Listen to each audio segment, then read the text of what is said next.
Don't you worry, child. Don't you worry. Don't you worry, child. Don't you worry. I think I read this Essence magazine 9 times since I started coming to my therapist a month ago, maybe a month and a half ago. This was the last requirement after being through rehab and released from juvie. While I was thinking everything was running late today and I'm going to be late for my hair appointment, but it didn't matter because my hairdresser was always late. I was going over the list of bad things that happened to me and how many times my therapist says I have OCD with numbers, and she said I started counting everything and I'm doing bad.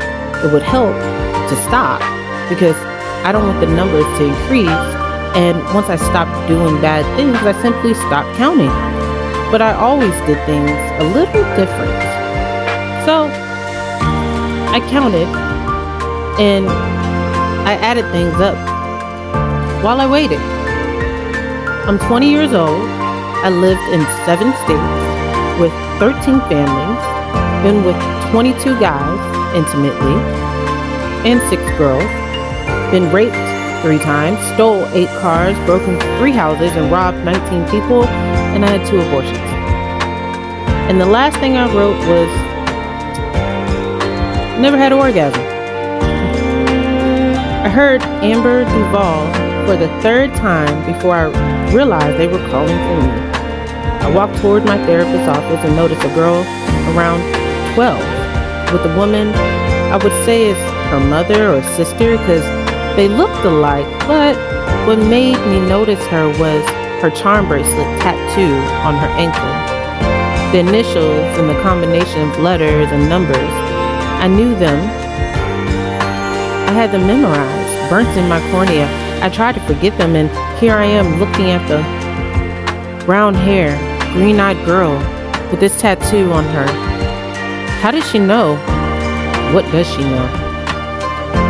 As I sat on a very cold leather chair that made an awful sound when you moved forward, my therapist shut the door and sat down. She wasn't that attractive.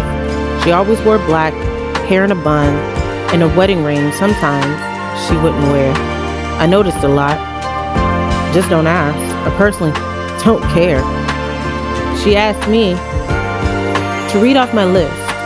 I noticed while I read it off, her eyes began to get closer, almost clench, and I'm not sure if it was coincidence, effort, but she moved her briefcase with her legs closer to her. As my hour ended and she told me to make a list of all the good things I've done and the amounts I've done them, I really couldn't think of any good deeds I've done. I walked into the lobby and looked where the girl was sitting, empty chairs. I was waiting at the bus stop thinking I really missed my car, but after it was impounded and my license got suspended, it was a bus pass for me. As my face leaned on the warm window on the bus, I thought how being on probation kept me in what it felt like as a shithole. I've never lived in one place longer than 3 years, and at that time, I was a baby. Right now, I've been on the west side of Atlanta, Georgia for around 4 years now, and it will be here. I'll be here for another 3.